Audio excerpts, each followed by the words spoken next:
Boss Joey may binisto kay Riza at Bimbi sa Eat Bulaga. Ano kaya ito? Mga fans at mga netizens kinilig lahat. Mga Dabark ads nagulat dito.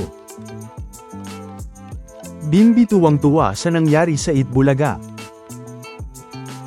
Ngayong Miyerkules nga July 22, 2026, ay kinatuwaan nga ng marami ang pag-impersonate ng secret agent na si Julia na kay Miss Kris Aquino, na kung saan ay makikita pa nga ang naging reaksyon dito ni Bimbi, na siya ngang nagbigay ng eksena kay Julia na.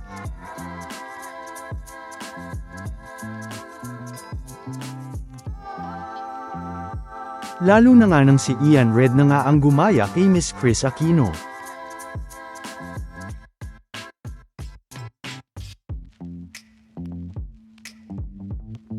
Na kung saan ay binati pa nga nila dito si Miss Kris, na nanunood nga ng Eat Bulaga. Samantala, talaga namang biro man, o hindi ni Boss Joey ang sinabi nito sa Eat Bulaga, patungkol sa tambalang Riza at Bimbi, ay maraming ang mga kinilig sa tila ibinisto ni Boss Joey sa tambalang maybe sa Eat Bulaga. Na dahilan para mabasa ang ilang mga comments na ito sa YouTube livestream ng Eat Bulaga nung sinabi ito ni Boss Joey.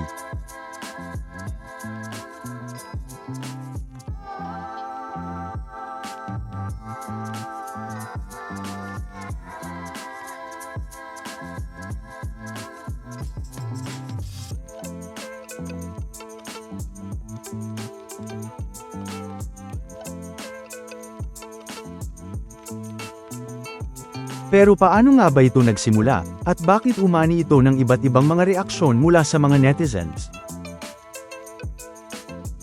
Nagsimula nga yan sa segment na Sugod Bahay Mga Kapatid ng Eat Bulaga, na kung saan ay nabanggit nga dito ni Boss Joey na nagkaroon daw ng masinsinan na usapan si Riza at Bimbi sa host room sa backstage ng studio ng Eat Bulaga.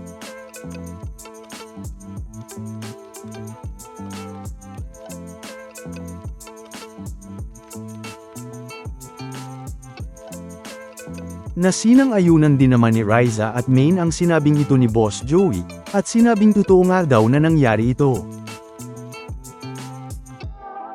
Sabay sabi nga dito ni Boss Joey, na napag-usapan na nga daw agad ni Riza at Bimbi ang kanilang prenup.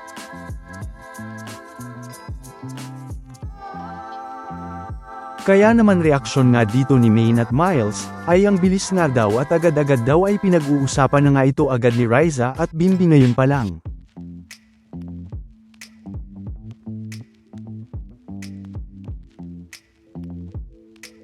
Dagdag pa nga dito, ay oo nga daw kailangan daw pag-usapan ni Riza at Bimbi at prenup, dahil kailangan daw nila itong pag-usapan ni Bimbi ng maaga.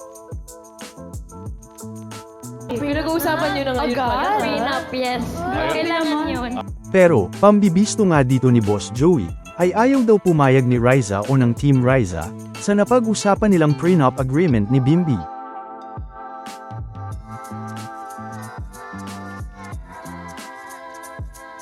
Na makikita pa nga ang mga nakakatawang naging reaksyon dito ng mga Dabark ads, lalo na nga ni Riza at Boss Joey.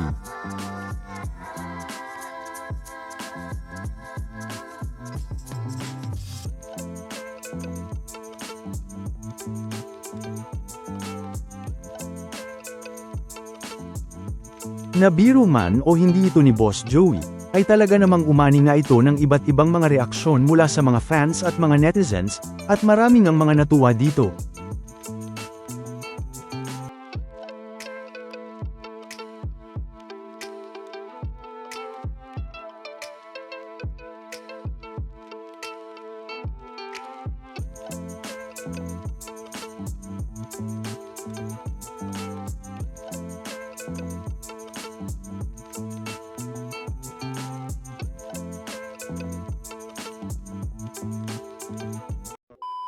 Welcome back mga ka-highlights! Bago tayo magpatuloy ay maaaring mag-subscribe at i-click ang notification bell para updated kayo sa mga susunod pang videos, at paki-like na rin ang video, share at mag-comment na rin. Maraming salamat po! Matatandaang, sa napag-usapan natin noon, ay una na ring sinabi o biniro ni Bossing Vic Soto si Riza at Bimbi sa Itbulaga, patungkol nga sa tila kasal ng tambalang Riza at Bimbi.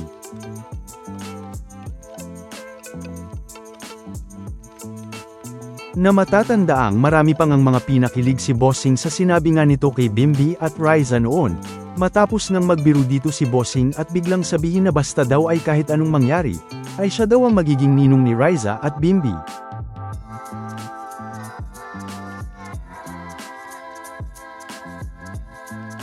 At matatandaang si Miles pa nga noon ang ginawang ninang ni Bossing. At si Karen naman ay ang flower girl sa event na ito.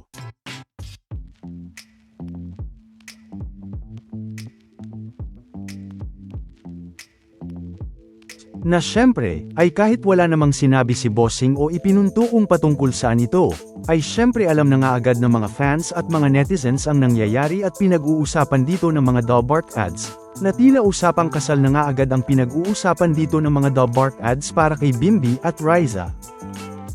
Basta kahit anong mangyari, ako ninong.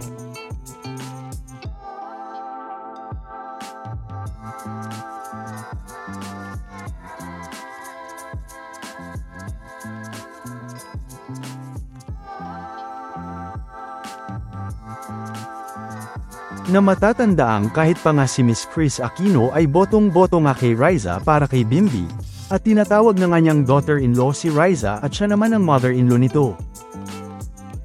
Na matatandaang nangyari nga noong bumisita si Miss Chris Aquino sa Itbulaga.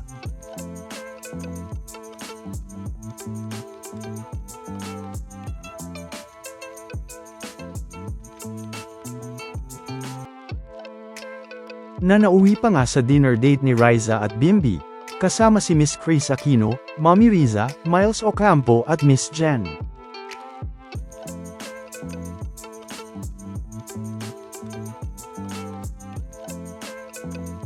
Na matatandaan pa ngang kahit noong mga bata pa si Riza at Bimbi, ay botong-boto na nga si Miss Chris Aquino kay Riza para kay Bimbi, na kung saan ay dito nga unang nabanggit at tinawag nga ni Miss Chris Aquino na si Riza ang future daughter-in-law nito, na nangyari nga noong nag-guest ito sa The Riza May Show noon.